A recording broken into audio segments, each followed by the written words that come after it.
Assalamualaikum warahmatullahi wabarakatuh. Halo semuanya, Sobat JKN. Selamat siang di hari Jumat yang Berkah barokah. berkah barokah ya. Seperti pakaian kita hari ini ya, Fika sudah sangat menyesuaikan. Dan di hari Jumat yang berkah mungkin orang lagi happy hari ini karena mau pulang kampung, mau liburan. Mau weekend ya Kak ya? Iya. Oke, jadi sebelum weekend mungkin bisa nonton-nonton kita dulu sambil tap-tap layarnya. Karena mungkin sebelum weekend perlu informasi tentang program JKN, jadi bisa ditanyakan di live kita ini ya. Oke, baik semuanya Sobat JKN, hari ini kembali lagi kita di program BPJS On Air bersama saya Aya dan bintang tamu narasumber kita hari ini yang spesial sekali. Hari ini ada Kak Fikra. Mas sebelumnya Kak Fikra silakan memperkenalkan diri sebagai apa, jabatan dan juga BPJS Kesehatan. Oke, selamat siang. Assalamualaikum Sobat JKN semuanya yang ada di seluruh Indonesia. Perkenalkan, nama saya Fikra Oktariana, biasa dipanggil Fikra. Di sini saya sebagai staf EP3RS atau Edukasi Penanganan Pengaduan Peserta di Rumah Sakit. Oke, penanganan pengaduan peserta ya Kak. Betul. Di rumah sakit. Oke, jadi itu biasa disebutnya BPJS 1 ya Kak? Betul, BPJS siap membantu. Oke, jadi sebelumnya nih Kak, boleh dijelaskan nggak sebenarnya BPJS 1 tuh apa sih? Tugasnya apa gitu? Oke, jadi BPJS 1 ini adalah staf BPJS Kesehatan yang ditempatkan di rumah sakit Kak.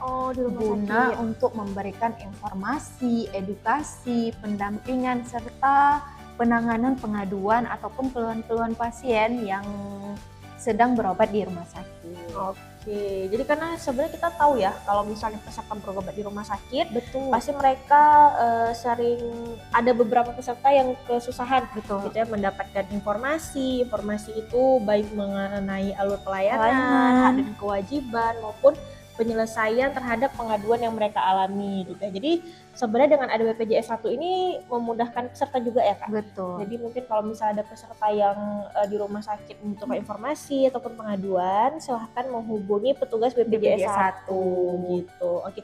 Nah jadi sebenarnya cara kita menghubungi petugas BPJS 1 itu gimana Kak? Caranya mudah banget loh Kak. Jadi BPJS 1 ini adalah petugas BPJS Kesehatan Kak. Biasanya yang dikenali di rumah sakit itu memakai rompi warna sage green nih. Yang di belakang rompinya ada tulisan BPJS 1. Atau kemudian bisa dihubungi melalui poster Kak di rumah sakit. Poster BPJS 1 itu lengkap dengan fotonya, nomor HP-nya, dan bisa dihubungi melalui WA ataupun di telepon langsung. Itu hubungnya gimana Kak? Bisa 24 jam kah? Di jam kerja di jam ya Kak kerja. ya.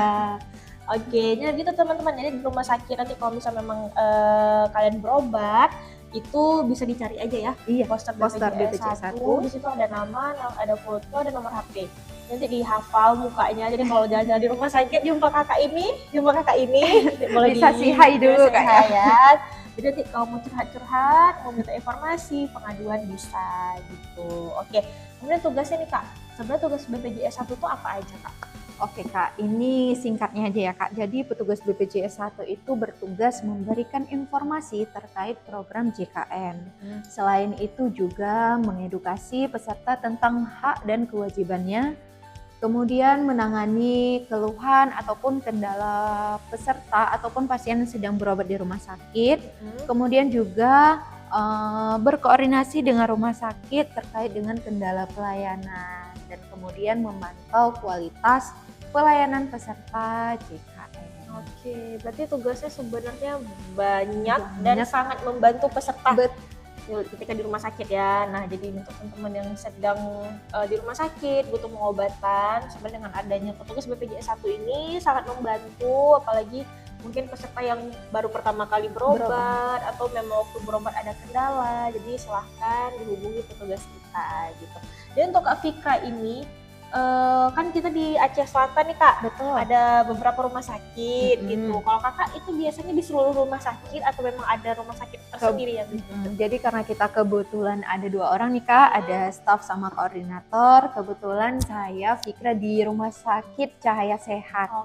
Oke, nanti di Yulidin ada abang kita, Bang Surya Kak namanya. Oke, nah jadi nanti kalau berobat ke Yulidin, Mm-mm. itu ada poster tuh. Ada Berarti poster.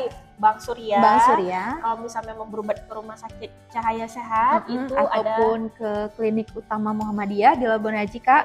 Iya. No, itu ada Kak Fikra. Jadi seperti itu ya teman-teman. Jadi kalau berobat sekarang tidak perlu khawatir, don't worry, karena kita memang ada petugas yang sigap gitu ya, membantu menangani keluhan peserta.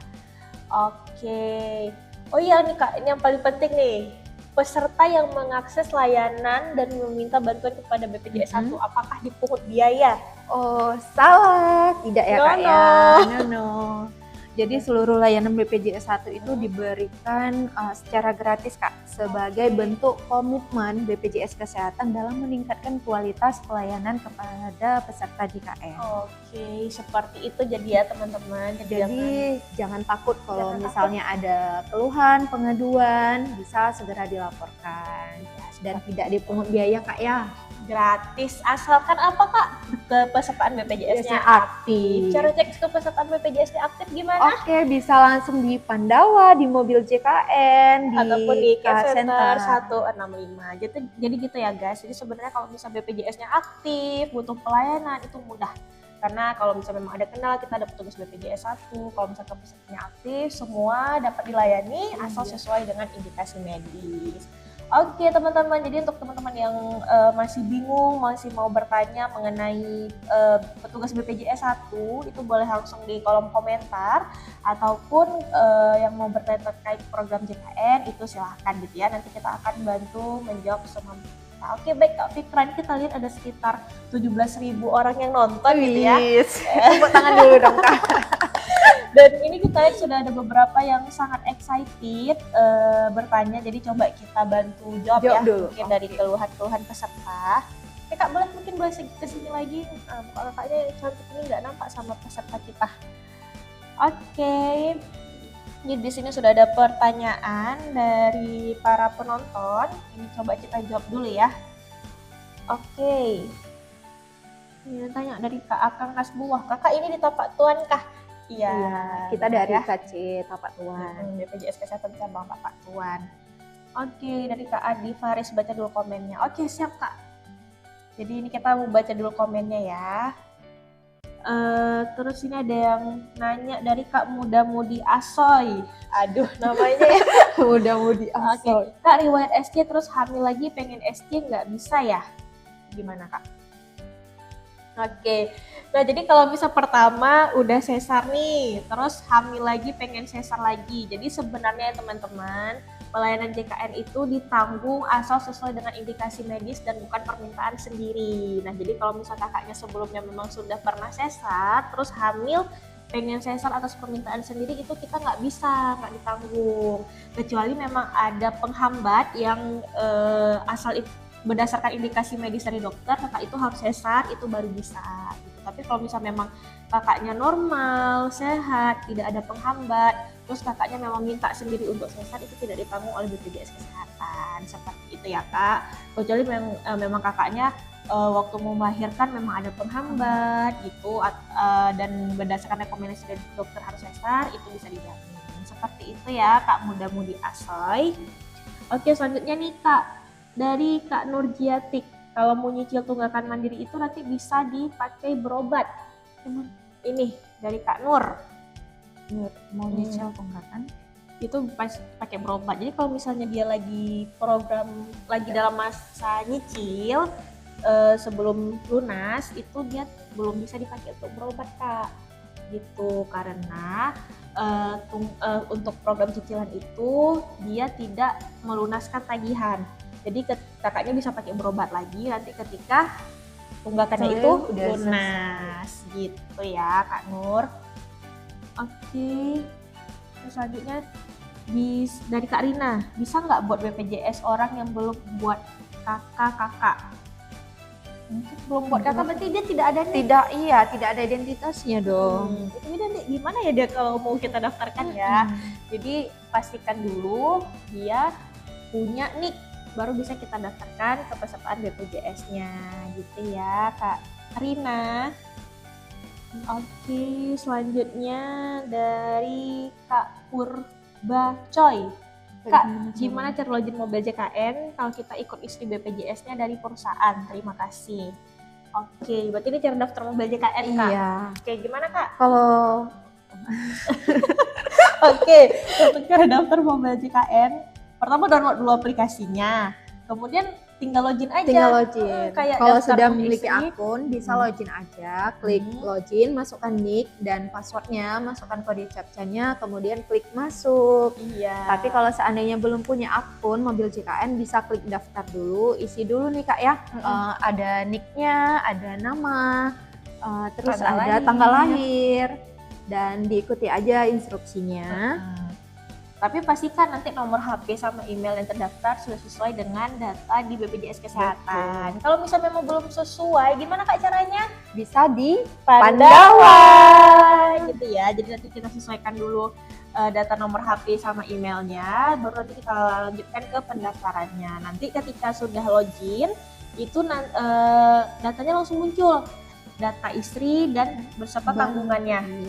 Gitu. Tapi kalau misalnya memang belum muncul, berarti belum dilaporkan. Cara lapornya gimana, Kak?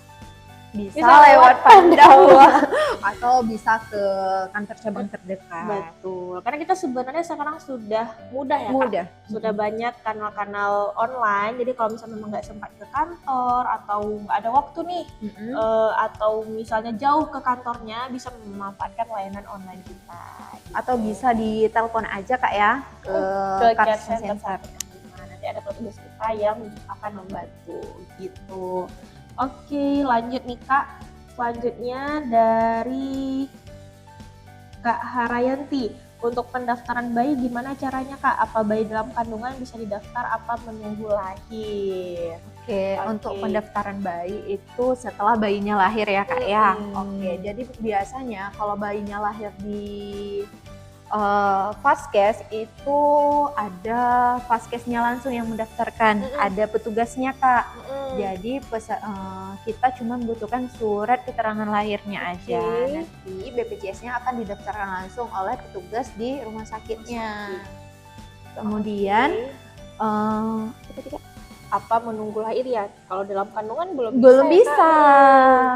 Karena kita membutuhkan surat keterangan dia lahir dulu, baru bisa daftarkan gitu baru ya Kak bisa ya? didaftarkan. Dan pendaftaran itu sebenarnya bisa langsung di Vaskes. Iya, langsung di Vaskes.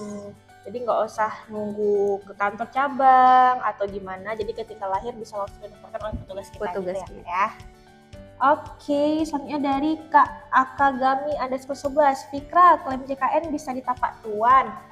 Aduh, ini kayaknya salah alamat nih ya Kak ya.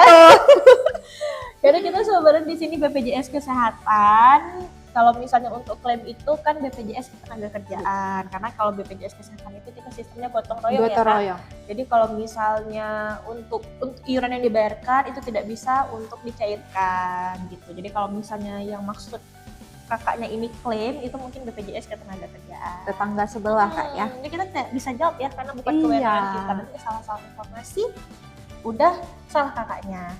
Gitu. Kemudian dari Kak Novita Sari. Kak, kalau misal udah terlanjur daftar BPJS aktif yang 14 hari, apa bisa diubah ke yang langsung aktif? Oke, berarti ini kakaknya mungkin salah klik ya ketika pendaftaran. Nah, kalau misalnya kakaknya mau ubah lagi ke yang langsung aktif, itu bisa asalkan kakaknya itu tidak lewat dari 14 hari masa tunggu.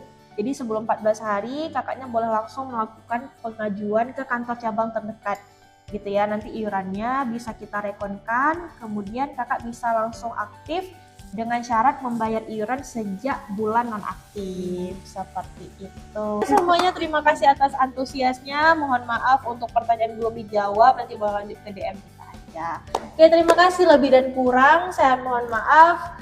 Assalamualaikum warahmatullahi wabarakatuh.